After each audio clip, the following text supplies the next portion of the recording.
কোটা সংস্কার আন্দোলন ঘিরে সহিংসতা এবং প্রাণহানি খুবই দুঃখজনক। দুপুরে রিটের শুনানিতে এই মন্তব্য করে হাইকোর্ট বলেছে, সংবিধান ও আইনে সবকিছু স্পষ্ট থাকলেও পুলিশ সহ কেউই যথাযথভাবে দায়িত্ব পালন করছে না। বৈষম্য বিরোধী ছাত্র আন্দোলনের সমন্বয়কদের ডিবি হেফাজতে নেওয়া নিয়ে প্রশ্ন তোলেন রিটকারী আইনজীবী। আর রাষ্ট্রপক্ষ বলেছে, আবেদন করেছে বলেই তাদের হেফাজতে নেওয়া হয়েছে। নিরাপত্তা দেওয়ার কথা বলে শুক্র ও শনিবার কোটা সংস্কার আন্দোলনের 6 সমন্বয়ককে হেফাজতে নেয় ঢাকা মহানগর গোয়েন্দা পুলিশ। তাদের মুক্তি এবং আন্দোলনকারীদের ওপর গুলি না চালানোর নির্দেশনা চেয়ে সোমবার হাইকোর্টে রিট করেন এক আইনজীবী।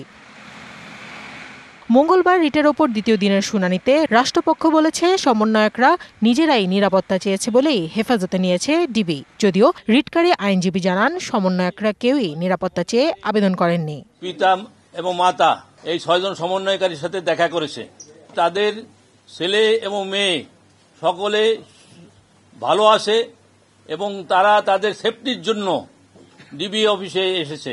তৃতীয় পক্ষ আপনি ছাত্রর বাইরে যারা এখানে আসছে, তারা টোকাই আছে, তারা বিএনপি, জামাত, জঙ্গি, এই জঙ্গিও সারা বাংলাদেশের জঙ্গিরা এখানে উপস্থিত জড়ো করছে। আওয়ামী লীগ ছিল লাঠি নিয়ে।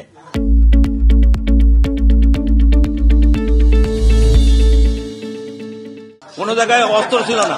সরকার পক্ষ বলছেন ওই কাস্টাডি লিগাল, আমরা বলছি সেই কাস্টাডি লিগাল না।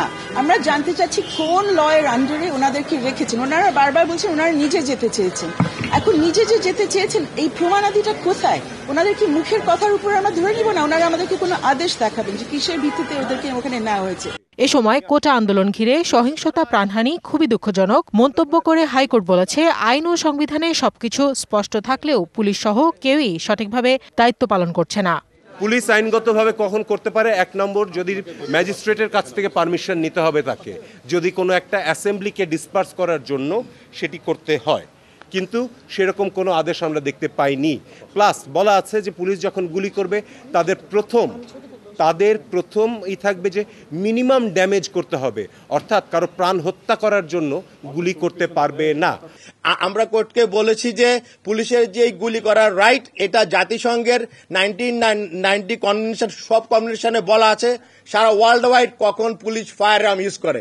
আমাদের জন্য এখানে পিআরবি আছে, পিআরবিতে বলা আছে police law and order violate করলে কারো লাইফ প্রোটেক্ট করার জন্য এবং যে কোনো প্রপার্টি সেভ করার জন্য গুলি করতে পারে। রিটের শুনানি বুধবার পর্যন্ত মুলতবি করে হাইকোর্ট।